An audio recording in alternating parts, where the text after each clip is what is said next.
Angela?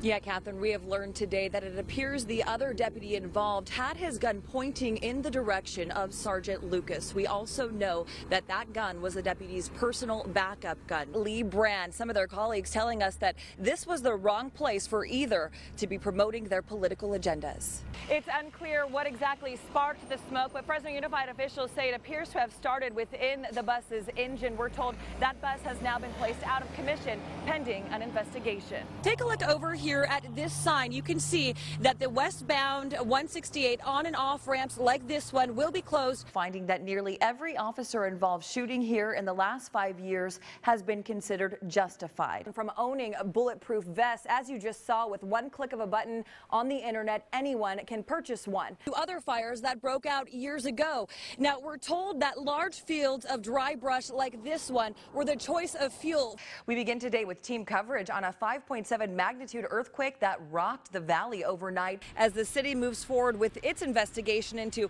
what exactly is causing these problems. According to Clovis police reports, the patrol car was broken into either late Thursday night or Friday morning in front of the deputy's Clovis home. Hi, Angela.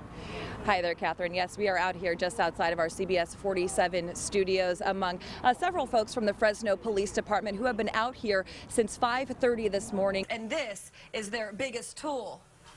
Cell phone cameras to capture police activity. But is the motivation behind this police filming good? And I want you to take a look at this marquee, which is right in front of Cooper Middle School. You can see in big, bold, black letters the words that read "No Bully Zone." Also, good news is that this entire field, and as you can see, it's a massive field, has been cleaned up. It has been 7 years since gas prices here in Fresno have been this cheap. That's according to AAA. Take a look at this, $2.29 a gallon. Lindsay, since the water issues came back into light early this year, city and state officials have been telling us that none of the employees who knew about them were still around. But we found that's not entirely true, learning a current water manager knew about these problems as early as 2011. And today, we're told he could be facing disciplinary action.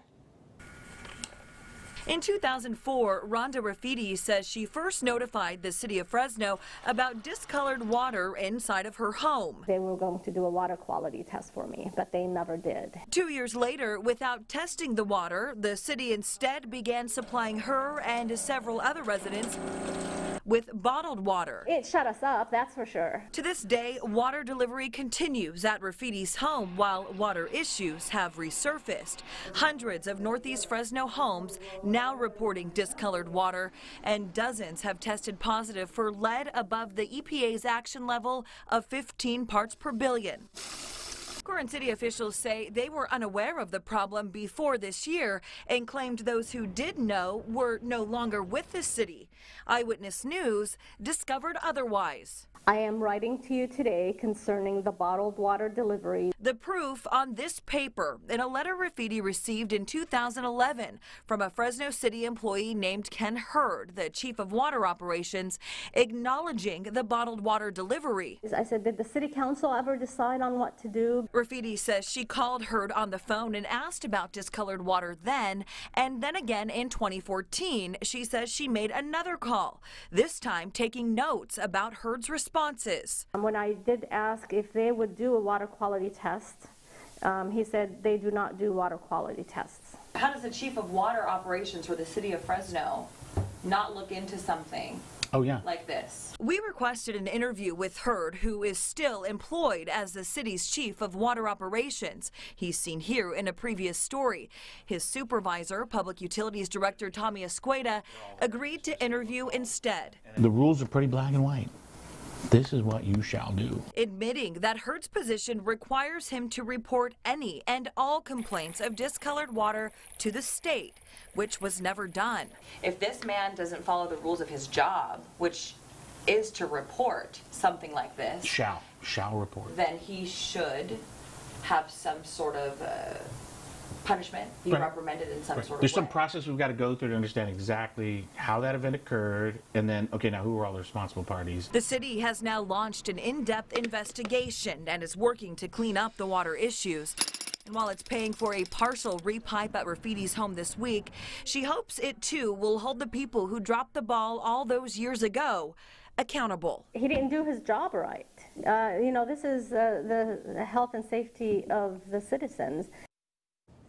And Escueda says it appears Hurd had been directed by his supervisors at the time for some reason not to report issues occurring on private property. Still, Escueda says the city will likely take some sort of personnel action. He's just not sure exactly what that will be yet. Interesting, Angela. It seems like the city is being cooperative, trying to be transparent on this. What sort of feedback are you getting from the residents that are impacted by this? Yeah, new things coming up every day as you're hearing, and a lot of these things pointing to mistakes made by the city. But still, in talking with residents, a lot of them are very happy and appreciate the work that the city is doing now, this in-depth investigation.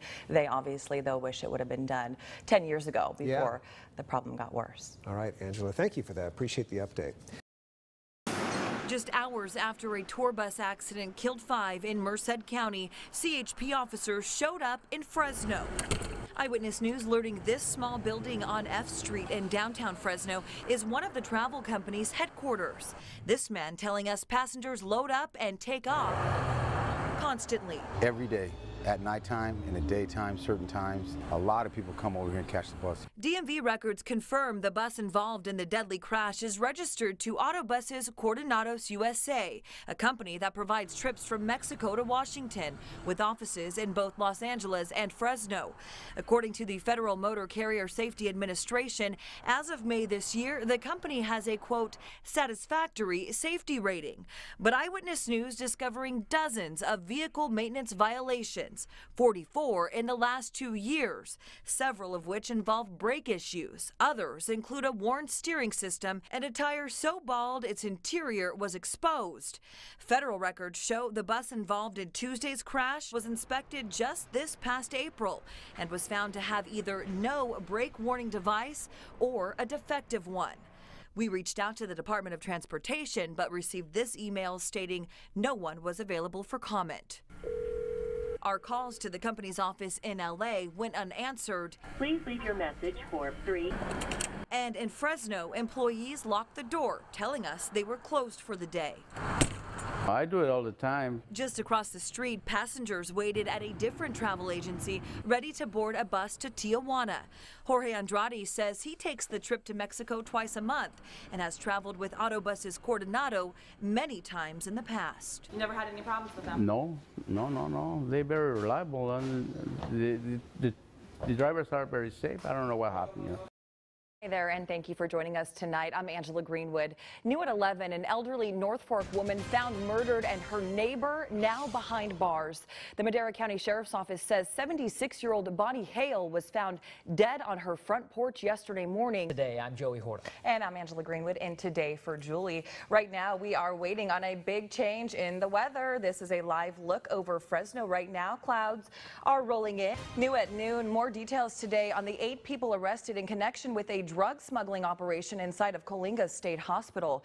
According to the Coalinga Police Department, the arrest took place on Wednesday and included 2 former hospital employees and 4 current patients there. Authorities began investigating 6 months ago after learning meth was being smuggled into that facility. We've learned at least 6 of those arrested were booked into the Fresno County Jail on multiple charges.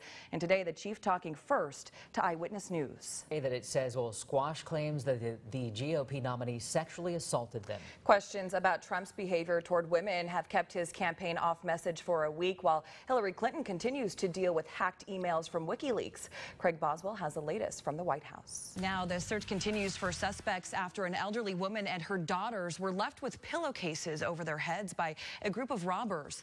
This happened in Fresno in the area of 11th Street and Floridora Avenue west of Highway 168. Police say the 89-year-old woman was the first to enter the apartment after noticing her front door was cracked open. The robbers grabbed the woman and sat her down on a couch, and police say they then took her wallet, which had cash and credit cards inside of it. When the victim's 2 daughters entered the home, police say the suspects forced all 3 of them into a room before they made a getaway. Well, there's a new beer on tap from Colorado. It's been around for a year, but now could hit shelves nationwide, and it's got a not-so-secret ingredient. Dad and Dude's Breweria in Aurora is producing cannabis-infused beer.